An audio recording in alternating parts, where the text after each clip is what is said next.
নমস্কার, আমি doctor Adut Shubhra Mukhopadhyay, director of child health care Arambagh. আজকে যে টপিকটা এখন আমরা আলোচনা করব এটা হচ্ছে শিশুরা ঘুমিয়ে গেলে ঘুমে একটা আওয়াজ। এই যে স্নোরিং ব্যাপারটা বড় মানুষদের হয়, ঘুমে নাক ডাকা, এই নিয়ে অনেক সাহিত্য রম্য রচনা রয়েছে। শিশুদের ক্ষেত্রে এটা হয় বিভিন্ন কারণে। তার ক্ষেত্রে কমন যে জায়গাগুলো জানতে হবে তার মধ্যে হলো যে অ্যাডিনয়েড হাইপারপ্লেসিয়া। যে অ্যাডিনয়েড যদি বড় হয় তার জন্য আওয়াজ হতে পারে, যদি অবস্ট্রাকটিভ স্লিপ অ্যাপনিয়া হয় তার জন্য আওয়াজ হতে পারে।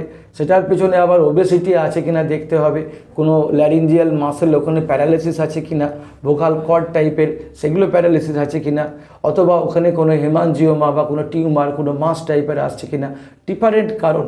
সেটা আমাদের স্পেশালিস্টদের কাজ, এবং আমরা প্রয়োজন পড়লে আমরা ইএনটি সার্জেনদের কাছে পাঠিয়ে দিই। ওই অ্যাডিনয়েড পার্টটা যদি আমাদের সাসপেক্টেড আমাদের মনে হয়, অনেক ক্ষেত্রে অ্যালার্জিক ট্রিটমেন্ট করলেও কাজ হয়।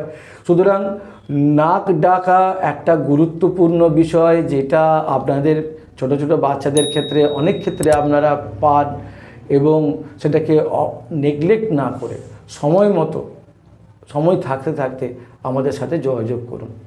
এরকম বাচ্চা, এরকম পেশেন্ট আপনাদের থাকলে আমাদের সাথে যোগাযোগ করতে গেলে হোয়াটসঅ্যাপ নাম্বার আমরা উপরে দিয়ে রাখলাম, আপনারা স্নোরিং বা নাক ডাকা বলে লিখতে পারেন, আমরা যোগাযোগ করে নেব।